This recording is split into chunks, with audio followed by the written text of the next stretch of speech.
Hi friends, welcome to yellow rice cooking channel. நம்ம இன்றைக்கி என்ன பார்க்க போகிறோன்னா, சேமியாவை வச்சு ஒரு சிம்பிளான உப்புமா தான்.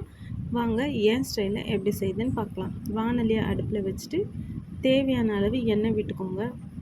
உப்புமாவுக்கு கொஞ்சம் எண்ணெய் எக்ஸ்ட்ரா இருந்தால் நல்லா தான் இருக்கும். அது கூடவே ஒரு ஸ்பூன் அளவு கடுகு உளுத்தம் பருப்பு சேர்த்துக்கோங்க. கடுகு பொரிஞ்சதும் அது கூடவே ஒரு ஸ்பூன் அளவுக்கு கடலைப்பருப்பு சேர்த்துக்கிறேன்.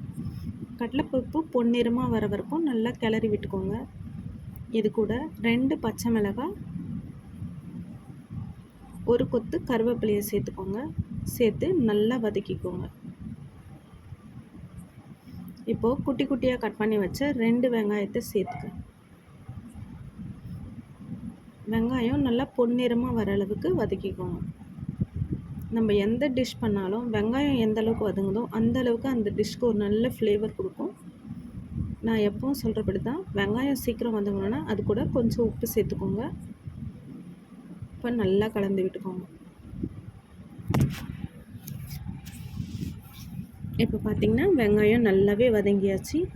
இந்த ஸ்டேஜில் நான் ஒரு பாக்கெட் அளவு சேமியா எடுத்திருக்கேன். அதுக்கு 1.5 டம்ளர் அளவு தண்ணி விட்டுருக்கேன். நம்ம தண்ணி நிறைய வச்சிட்டோன்னா சேமியா ஒரு மாதிரி பிசு பிசுன்னு ஆகிடும், உதிரி உதிரியாக வராது. இப்போது தண்ணி நல்லா கொதி வரட்டும். பார்த்திங்கன்னா தண்ணி நல்லா கொதிச்சிச்சு. நான் ஒரு பாக்கெட் வறுத்த சேமியா தான் எடுத்திருக்கேன். உங்களுக்கு வேணும்னா நீங்கள் இன்னும் கூட வறுத்துக்கலாம். கொஞ்சமாக நெய் விட்டு வறுத்தா இன்னுமே ஃப்ளேவர் நல்லாயிருக்கும். இப்போ பொறுமையாக கிளறி விடுங்க. அடுப்பை ஸ்லோ ஃப்ளேமில் வச்சுட்டு ஒரு 10 நிமிஷம் அப்படியே கிளறிட்டு விட்டுடுங்க.